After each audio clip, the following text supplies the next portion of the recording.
Ada beberapa teori-teori masuknya Islam ke Nusantara. Teori Arab.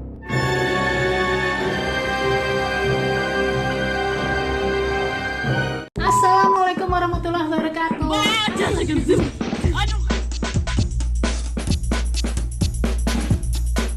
Hai teman Maya, halo semuanya. Halo teman Maya, di vlog gue sebelumnya kan gue habis ngajak lo tuh ke Taman Mini dan kita ngebahas tentang hal-hal gaib yang terjadi di beberapa anjungan di Taman Mini Indonesia Indah. Nah guys, hal gaib itu apakah jin? Walau alam kalian mau percaya atau enggak, yang jelas keberadaan makhluk Allah yang bernama jin ini sebetulnya telah diinformasikan di dalam Al-Quran. Bahkan jin ini ada suratnya sendiri guys, yaitu surat Al-Jin. Oh iya, ngomong-ngomong tentang Al-Quran nih, hari ini gue akan ngajak lo ngabuburit ke Museum Bait Al-Quran. Assalamualaikum warahmatullahi wabarakatuh. Teman Maya, hari ini gue sedang berada di Museum Bait Quran dan Museum Istiqlal, Taman Mini Indonesia Indah.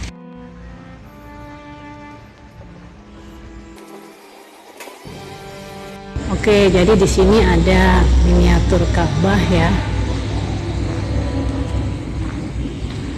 Miniatur Ka'bah.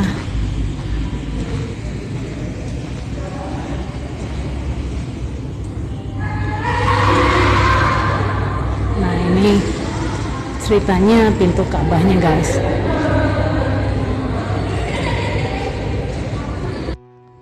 Nah, ini sekarang gue lagi lihat Al-Quran terbesar dan terkecil. Nah, yang sekarang gue lagi shoot ini Al-Quran terkecilnya, Mushaf Istanbul cetakan. Mushaf mini berukuran 4 x 4 x 1,5 cm dengan ketebalan sebanyak 486 halaman. Jumlah teks per halamannya ada 17 baris. Diterbitkan pada tahun 1401 Hijriah atau sekitar tahun 1980 Masehi. Mushaf ini termasuk dalam kategori mushaf sudut. Penulisannya berasal dari Mekah bernama. Nah, kalau ini yang terbesarnya guys. Jadi Al-Quran Mushaf Wonosobo ini merupakan salah satu mushaf terbesar di Nusantara. Ditulis oleh 2 orang santri pondok pesantren Al-Asy'ariyah Kalibeber, Wonosobo, Jawa Tengah bernama Haji Abdul Malik dan Haji Hayatuddin, di mana keduanya merupakan mahasiswa Institut Ilmu Al-Quran atau IIQ Kalibeber pada saat itu. Sayangnya ini dikunci guys, gua nggak bisa masuk, dari luar aja.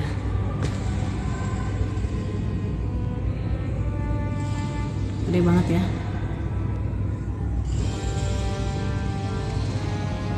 Ukuran halamannya 150 x 200 cm dan ukuran teksnya 80 x 130 cm atau 2 x 3 meter bila dibuka. Wow, 2 x 3 meter. Ditulis di atas kertas berukuran 1,5 x 2 meter jenis kertas manila. Terdapat 30 juz atau 605 halaman serta beratnya mencapai 165 kg. Sehingga diperlukan 8 orang untuk mengangkatnya. Terus sampulnya dibuat dari kayu jati. Ini kayu jatinya guys. Ya, bisa dilihat nih ya. Sampulnya itu dibuat dari kayu jati dengan penguat dan besi tahan karat. Dan tebal Al-Quran tersebut 10,5 cm yang disimpan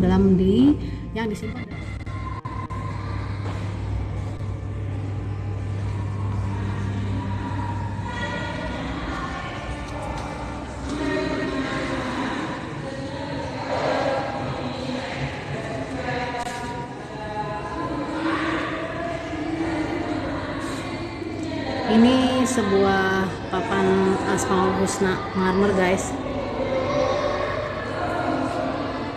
Ini diukir ya guys ya, langsung diukir di marmernya. Dibuat oleh Nur Hidayat pada tahun 2016 dengan teknik ukir.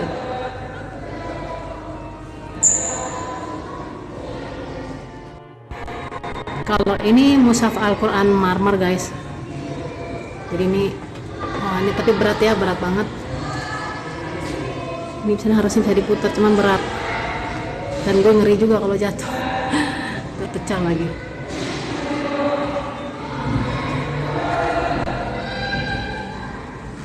See?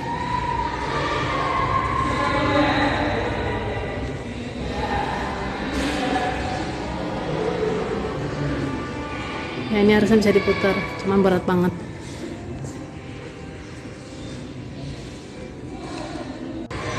Jadi ini salah satu mushaf Al-Quran kuno ya.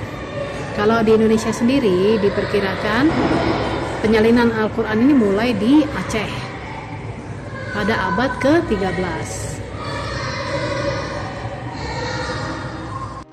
Ya, kalau yang ini salah satu contoh mushaf Al-Quran pada abad ke-18.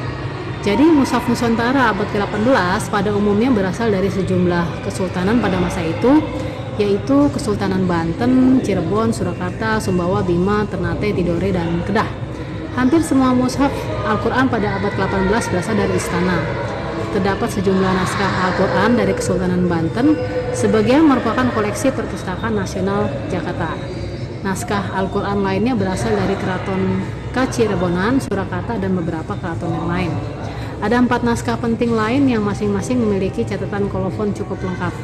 Mushaf koleksi Perpustakaan Nasional yang diduga berasal dari Kesultanan Tidore merupakan naskah tertua kelompok ini. Selesai disalin pada bulan Februari-Maret tahun 1731 oleh Abdullah Al-Jawi. Mushaf kedua selesai disalin pada tahun 1753. Kemudian mushaf ketiga selesai disalin pada tahun 1772 di Ternate oleh Haji Abdul Alim bin Abdul Hamid. Sementara mushaf pada abad ke-19 cukup merata di Nusantara, dan kebanyakan mushaf kuno yang bisa kita jumpai saat ini berasal dari abad ke-19.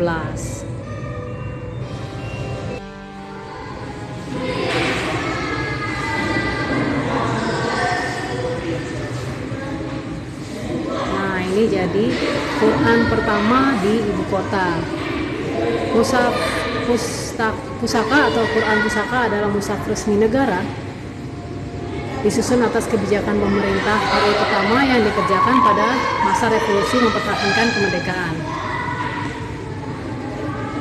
Salah satu tujuan pembuatan Quran pusaka adalah untuk melawan propaganda pemerintah sipil Hindia Belanda yang ingin menguasai kembali Indonesia, yang diantaranya berusaha meraih simpati masyarakat Islam dengan mengopinikan seolah-olah pemerintah RI tidak peduli dalam pembangunan kebudayaan Islam.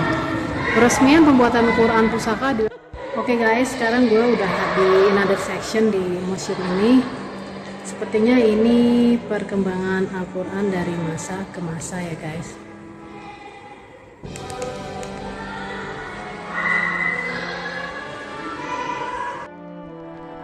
Ini penyalinan Al-Quran di Aceh sekitar abad ke-13.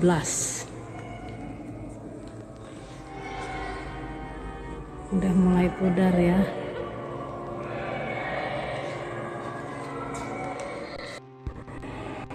Kalau ini abad ke-19 tapi dengan iluminasi batik. Jadi ornamennya batik-batik kayak gitu. Ini aspek-aspek mushaf kuno ya. Biasanya kalau mushaf kuno tiap baris terdiri dari 13, 15 hingga 17 baris per halaman. Terus belum berayat pojok. Tanda tajwid yang ada pada mushaf kuno ditulis dengan menggunakan simbol huruf kecil.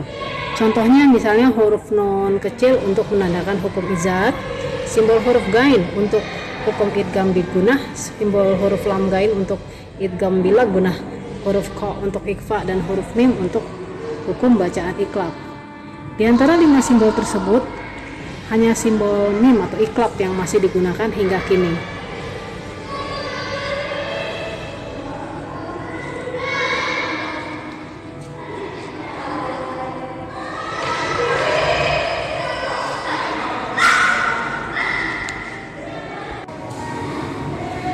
Oke, ini gue kurang tahu ini apa. Cuma manual nih guys, nggak pakai stabilizer. Ada masalah sama stabilizer gue, kayaknya baterainya habis. Sekarang kita keluar dulu.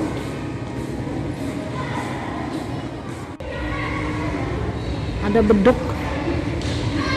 Beduknya gede banget guys, asli gede banget ini.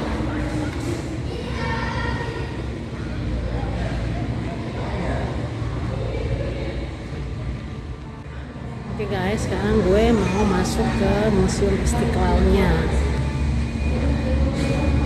Nah,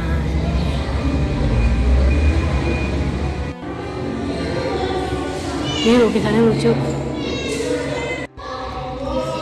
Nah, jadi guys, kalau di pelajaran sejarah, tanda masuknya Islam di Indonesia itu ditandai dengan adanya nisan-nisan, batu nisan yang bertuliskan huruf Arab kayak gitu guys. Contohnya adalah replika batu nisan yang ini replika nisan Siti Rajihan binti Malik Aceh ya.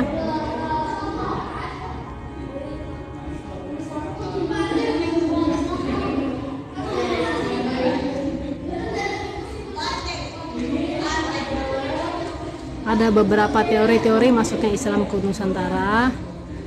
Teori Arab, Islam dibawa ke Nusantara oleh